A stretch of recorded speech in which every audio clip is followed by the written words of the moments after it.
جانوروں کو کسی اور طرف لے کے جاتے ہیں، کیونکہ وہاں پر یہ جو ایکسٹریمسٹ ہندوز ہیں وہ اس پر اٹیک وغیرہ کر دیتے ہیں۔ تو میں کہوں گا پاکستان اور بنگلہ دیش اور انڈیا کو بھی آپ شامل کر لیں، ان ممالک کے علاوہ پوری دنیا میں کہیں بھی ایسا نہیں ہوتا کہ جو قربانی کے جانور ہیں ان کو گھروں میں اور محلوں میں ہم جو ہے ڈسپلے کر رہے ہیں، ان کو لے کے گھوم رہے ہیں۔ اچھا، اب بچوں کی کیونکہ عادت پڑ گئی ہے ہمارے کہ بچوں کو ایک ہفتہ 2 ہفتے پہلے قربانی کے جانور آنے چاہیے، وہ ان کو ایک انٹرٹینمنٹ، ایک ایونٹ مل جاتا ہے، ان کو ایک جسے کہتے ہیں ایک نئی چیز مل جاتی ہے کہ یار اس میں ہم لگ جائیں گے اور جانوروں کو ہم یہ کریں، تو یہ ایک ایونٹ بنا دیا انہوں نے۔ اور جو مذہبی فریضہ ہے، جو ذی الحجہ کے 10 دن ہیں، ان کی کیا اہمیت ہے، اس کے بارے میں ہماری نوجوان نسل کو کچھ نہیں پتہ کہ ذی الحجہ میں کیا عبادت کا طریقہ اختیار کی جائے۔ حج کا مہینہ، ذی الحجہ کا مہینہ اسلامی تاریخ ہمارے لیے کتنا اہم ہے، کتنی جس میں روزوں کی کتنی فضیلت ہے، اس میں نفلی عبادت کی کتنی فضیلت ہے۔ ہم اس کے علاوہ ہم ان میں لگ جاتے ہیں کہ جانور آج لینے جا رہے ہیں، آج منڈی جا رہے ہیں، کل منڈی جا رہے ہیں، پھر ڈسپلے ہو رہا ہے، پھر لے کے گھوم رہے ہیں، پھر اس کو وہ کر رہے ہیں۔ یہ میں آپ کو بتا دوں کہ آپ اسلامک ممالک سے، پاکستان کے آپ قریبی، سب سے پہلے آپ عمان سے شروع کریں، عمان، پھر UAE، پھر قطر، پھر بحرین، پھر کویت، پھر سعودی عربیہ، پھر آپ آگے ریڈ سی کو کراس کرتے ہوئے جائیں ایجپٹ کے بعد پھر ویسٹ میں لیبیا کے بعد ٹونیشیا، پھر الجیریا، پھر موراکو تک میں نے نہیں دیکھا کہ کسی اسلامک ملک میں اس طرح جانوروں کو لے کے گھر میں آ کے باندھتے ہیں اور محلے میں لے کے گھومتے ہیں، اور پھر جب قربانی کرتے ہیں تو علائشیں سڑکوں پر پڑی رہتی ہیں کئی دنوں تک اور صفائی نہیں ہوتی۔ میں نے کسی ممالک میں نہیں دیکھا۔ زیادہ تر یہ وہی چیز ہو رہی ہے جو کہ میں ایک عرصہ امریکہ میں رہا، وہاں بھی یہی ہے کہ آپ لوگوں کے سلاٹر ہاؤس بنے ہوئے ہیں۔ میں سعودی عرب میں بھی رہا، وہاں بھی میں نے دیکھا کہ وہاں جا کے آپ اپنا قربانی کا جانور پسند کرتے ہیں، بڑے بڑے سلاٹر ہاؤس بنے ہوئے ہیں، بڑی بڑی جگہیں بنی ہیں، وہاں جائیں، آپ اپنا قربانی کا جانور پسند کریں، بکرا ہو، دمبا ہو، گائے ہو، اونٹ ہو،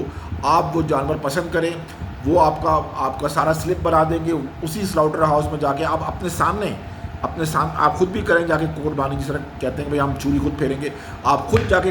کریں قربانی، اور گوشت وہیں سلاٹر ہاؤس میں آپ وہ کر کے غریبوں کا حصہ نکال کر اور اپنا حصہ لے کے گھر آ جائیں۔ مطلب یہ تقریباً تمام اسلامک ممالک میں اس طرح رائج ہے۔ میں نے آج تک سعودی عرب میں دیکھا ہی نہیں، میں نے کبھی آج تک کہ دیکھا ہو کہ جی گھروں میں آ کے جو ہے جانور اور دمبے بندھے ہوئے ہیں، گائے بندھی ہوئی ہے، یا یہ جو ہے اونٹ سڑک پہ باندھا ہوا ہے۔ میں نے تو کہیں نہیں دیکھا۔ اسی طرح باقی میں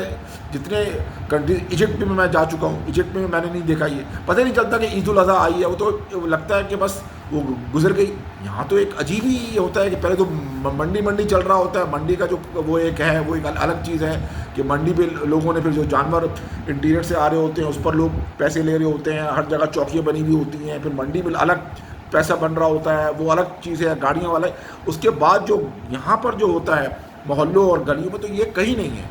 یہ آپ لوگ اس پر کامنٹ کر سکتے ہیں، آپ جو ہے اس پر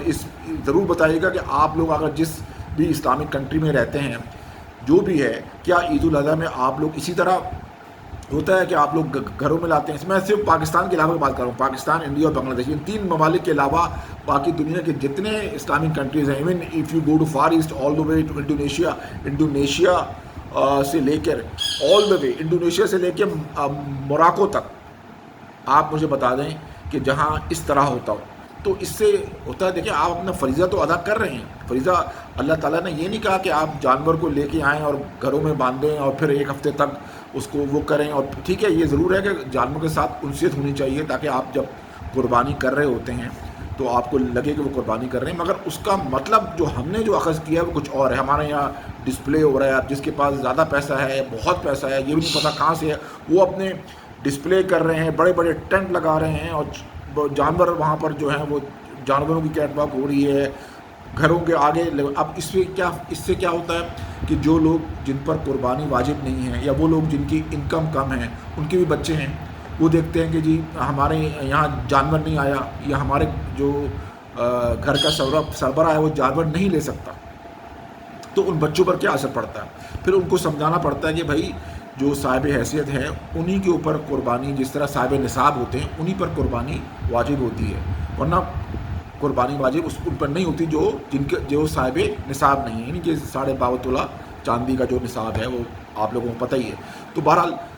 یہ کہنے کا مطلب ہے پھر ان بچوں پر جو اثر پڑتا ہے وہ ایک الگ اثر پڑتا ہے کہ جو لوگ افورڈ نہیں کر پاتے جانور، ان کو پھر والدین کو سمجھانا پڑتا ہے۔ تو اس لیے کسی بھی اسلامک کنٹریز میں، پھر بتا رہا ہوں میں آپ اس پر کامنٹ کر سکتے ہیں، اس پر آپ بات کر سکتے ہیں، یہ ویڈیو پسند آئے آپ آگے فارورڈ کریں۔ کسی بھی دوسرے انڈیا، پاکستان، بنگلہ دیش، اس کو ہٹا کر، انڈیا کا میں نے آپ کو آلریڈی بتا دیا وہاں اور ریسٹرکشنز ہیں، مگر اس کے علاوہ پوری دنیا کے اسلامک ممالک میں ایسا ہی ہوتا ہے کہ آپ جائیں، آپ کے سلاٹر ہاؤس بنے ہوئے ہیں، آپ کے دوسرا ایریا ریسٹرکٹڈ بنا ہوا، وہاں جا کے آپ جانور پسند کرتے ہیں، وہیں پر جا کے آپ قربانی کرتے ہیں اور گوشت گھر لاتے ہیں اور تقسیم کرتے ہیں۔ یہی طریقہ کار ہے۔ پاکستان میں یہ طریقہ جو ہے وہ کب تک ایسا چلے گا؟ میں سمجھتا ہوں کہ یہاں بھی چینج آنا چاہیے، اس سے آپ کے محلے، گھر یہ بھی صاف رہیں گے، کیونکہ کہنے کا مطلب یہ ہے کہ آپ لوگ صفائی کا خیال بھی نہیں کرتے۔ تو اللہ تعالیٰ نے یہ نہیں کہا، شریعت نے یہ نہیں کہا کہ آپ صفائی کا خیال نہ کریں، قربانی کریں، مگر صفائی کا بھی خیال کریں، اور یہ بھی کہا ہے کہ اور آس پاس جو ہے ان کا بھی خیال کریں کہ آپ جانوروں کا ڈسپلے کر رہے ہیں اور جو بیچارہ صاحب حیثیت نہیں ہے وہ آپ کو دیکھ رہا ہے۔ تو جو طریقہ کار ہے، جو فریضہ ہے، اس کو ادا کریں، نہ کہ آپ اس کو ایک ایونٹ بنا دیں اور اس کو ایک ایسا ایونٹ بنا دیں جو کہ آپ جو جو یہ مہینہ ہے بابرکت مہینہ ذی الحجہ کا، وہ اس کی جو برکات ہیں اس سے آپ فیض یاب نہ ہو سکیں۔ آپ سب کا بہت شکریہ، جزاک اللہ، اپنا بہت خیال رکھیے گا۔ انشاءاللہ ہم نیکسٹ ولاگ کے ساتھ جلد حاضر ہوگا۔ تھینک یو، اللہ حافظ۔